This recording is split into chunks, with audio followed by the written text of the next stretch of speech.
Supreme court ने गुरुवार को एनसीईआरटी की क्लास 8 की किताब के एक विवादित चैप्टर पर स्वतः संज्ञान लिया। चैप्टर में न्यायपालिका में भ्रष्टाचार का जिक्र था, जिसने कोर्ट को गंभीर चिंता में डाल दिया।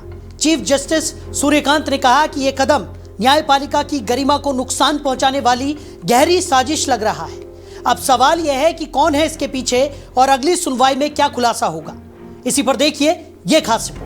इस विवादित किताब का नाम है exploring society India and beyond, जो क्लास 8 के छात्रों के लिए एनसीईआरटी द्वारा प्रकाशित की गई है। इस किताब के एक चैप्टर का शीर्षक है the role of the judiciary in our society. इस चैप्टर में न्यायपालिका के कार्य, उसके सिद्धांतों और जिम्मेदारियों का जिक्र करने के बजाय गंभीर आरोप लगाए गए हैं। खासकर इसमें पूर्व चीफ जस्टिस भूषण रामकृष्ण गवई का उल्लेख किया गया है और उनके कार्यकाल के दौरान न्यायपालिका में कथित भ्रष्टाचार के आरोप लगाए गए हैं। सुप्रीम कोर्ट ने इस चैप्टर को लेकर तुरंत स्वतः संज्ञान लिया। कोर्ट का कहना है कि यह कदम जानबूझकर न्यायपालिका की प्रतिष्ठा को नुकसान पहुंचाने वाला और बच्चों के मन मस्तिष्क पर पक्षपातपूर्ण और गलतफहमियां पैदा करने वाला प्रयास हो सकता है। कोर्ट ने इसे गंभीर मानते हुए कहा कि बच्चों के अलावा इस किताब को शिक्षक, अभिभावक और समाज की अगली पीढ़ी भी पढ़ेंगे, इसलिए इसका प्रभाव व्यापक और दीर्घकालिक हो सकता है। चीफ जस्टिस सूर्यकांत ने सुनवाई में स्पष्ट किया कि सिर्फ माफी मांग लेना पर्याप्त नहीं है। उन्होंने कड़े शब्दों में आदेश दिया कि मार्केट और स्कूलों में वितरित सभी किताबें तुरंत वापस ली जाएं और डिजिटल रूप से उपलब्ध सभी सामग्रियों को भी तुरंत हटाया जाए। इसके साथ ही एनसीईआरटी के निदेशक और स्कूल प्रिंसिपल की व्यक्तिगत जिम्मेदारी तय की गई है, ताकि यह सुनिश्चित किया जा सके कि आगे ऐसा कोई भी कदम न उठाया जाए। सुप्रीम कोर्ट ने निर्देश दिया कि 2 हफ्तों के अंदर सभी किताबें जब्त करने और वापस लेने की प्रक्रिया पर पूरी रिपोर्ट दाखिल की जाए। कोर्ट ने यह भी कहा कि यह मामला केवल बच्चों की शिक्षा का मामला नहीं है, बल्कि यह संस्थागत प्रतिष्ठा और लोकतंत्र के तीनों स्तंभों न्यायपालिका, विधायिका और कार्यपालिका के सम्मान से जुड़ा हुआ मामला है। चीफ जस्टिस सूर्यकांत ने जोर देकर कहा कि न्यायपालिका की स्वतंत्रता और गरिमा को बनाए रखना हर नागरिक और संस्था की जिम्मेदारी है। उन्होंने ये भी स्पष्ट किया कि अगर यह साबित होता है कि यह सब जानबूझकर किया गया है, तो यह अपराधात्मक अवमानना का मामला बन सकता है। संक्षेप में, सुप्रीम कोर्ट ने एनसीईआरटी और शिक्षा विभाग को सख्त निर्देश दिए हैं कि विवादित चैप्टर को पूरी तरह हटाया जाए, किताब का वितरण रोका जाए और भविष्य में ऐसी कोई गलती दोबारा न दोहराई जाए। भाजपा सांसद और बार काउंसिल ऑफ इंडिया के अध्यक्ष मनन कुमार मिश्रा ने सुप्रीम कोर्ट की तरफ से एनसीईआरटी की किताब के न्यायपालिका में भ्रष्टाचार का जिक्र करने वाले चैप्टर पर रोक लगाए जाने को कहा कि बेंच में तो आक्रोश था ही, लेकिन बार को भी ये बात अच्छी नहीं लगी थी। ये बहुत ही आपत्तिजनक है। इस तरह के चैप्टर को नाबालिग बच्चों या देश के सामने परोसना बहुत ही अनुचित है और इसका कहीं से कोई औचित्य नहीं है। तो कोर्ट ने आदेश दिया कि सारी किताबों को तुरंत हटा लिया जाए। जो भी डिजिटल माध्यम से परोसा गया है उसे भी तुरंत वापस लिया जाए।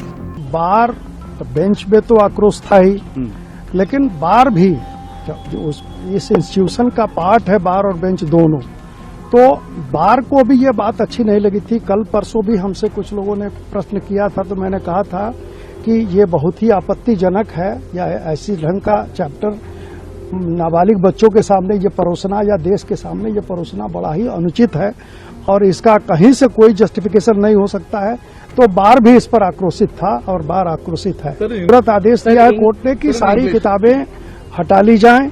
जो भी डिजिटल मीडिया की वजह से या डिजिटल माध्यम से जो भी ये परोसा गया है, सबको तुरंत वापस किया जाए। सॉलिसिटर जनरल तुषार मेहता ने बताया कि किताब की कुल 2.38 लाख कॉपियां छपी हुई हैं, लेकिन ज्यादा किताबें बाहर नहीं गई। विवादित चैप्टर को पूरी तरह हटाकर दोबारा लिखा जाएगा। तो एनसीईआरटी ने माफी मांग ली, लेकिन सुप्रीम कोर्ट ने कहा कि सिर्फ माफी पर्याप्त नहीं है। मामले की पूरी जांच होगी और पता लगाया जाएगा कि कौन जिम्मेदार है। अगली सुनवाई तक इंतजार कीजिए, क्योंकि यह सिर्फ किताब का विवाद नहीं, बल्कि न्यायपालिका की गरिमा से जुड़ा हुआ मामला बन चुका है। सुप्रीम कोर्ट की सुनवाई के दौरान chief justice of India Suryakant ने स्पष्ट रूप से कहा कि भारत के लोकतंत्र की सफलता और सुचारू संचालन के लिए 3 प्रमुख स्तंभ न्यायपालिका, कार्यपालिका और विधायिका अत्यंत महत्वपूर्ण है। इन तीनों संस्थाओं का आपसी संतुलन और सम्मान लोकतंत्र की नींव है। उन्होंने कहा कि किसी भी प्रकार की टिप्पणी जो इन संस्थाओं, विशेषकर न्यायपालिका की गरिमा और प्रतिष्ठा को चोट पहुंचाए, वो पूरी तरह से अस्वीकार्य है। सीजेआई ने सुनवाई में जोर देकर कहा कि इस विवादित एनसीईआरटी किताब के चैप्टर में न्यायपालिका के योगदान का कोई भी उल्लेख नहीं किया गया है। ना तो इस चैप्टर में लोगों को कानूनी सहायता देने और न्याय पाने के लिए न्यायपालिका द्वारा उठाए गए कदमों के बारे में जानकारी दी गई है और ना ही ये बताया गया है कि किस प्रकार न्यायपालिका भ्रष्टाचार के खिलाफ सक्रिय रूप से कार्य कर रही है। इसलिए न्यायपालिका ने यह माना कि ये केवल सामान्य आलोचना नहीं है, बल्कि जानबूझकर और योजना बनाकर संस्थान की छवि को खराब करने वाला प्रयास है। इस तरह की सामग्री जो बच्चों और युवा पीढ़ी तक पहुंचती है, उनके मस्तिष्क में गलतफहमियां और पूर्वाग्रह पैदा कर सकती है। इस प्रकार ये कदम भविष्य की पीढ़ियों पर दीर्घकालिक नकारात्मक प्रभाव डालने वाला भी माना जा रहा है। तो सुप्रीम कोर्ट ने आदेश दिया कि सभी केंद्रीय और राज्य स्तरीय एजुकेशन सेक्रेटरी ये सुनिश्चित करें कि विवादित किताब और उसका चैप्टर सार्वजनिक रूप से उपलब्ध न रहे।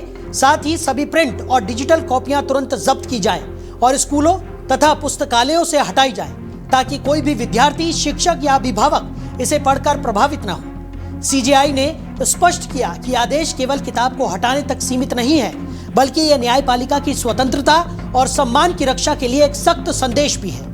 उन्होंने ये भी कहा कि अगर ये साबित हुआ कि ये जानबूझकर किया गया है तो इसे अपराधात्मक अवमानना यानी क्रिमिनल कंटेम्प्ट ऑफ कोर्ट के दायरे में लाया जाएगा। अब देखना होगा कि अगली सुनवाई में एनसीईआरटी और शिक्षा विभाग अपने खिलाफ लगे आरोपों का क्या जवाब देते हैं। सवाल यह भी है कि क्या यह सिर्फ मानवीय गलती थी या न्यायपालिका को बदनाम करने की योजना।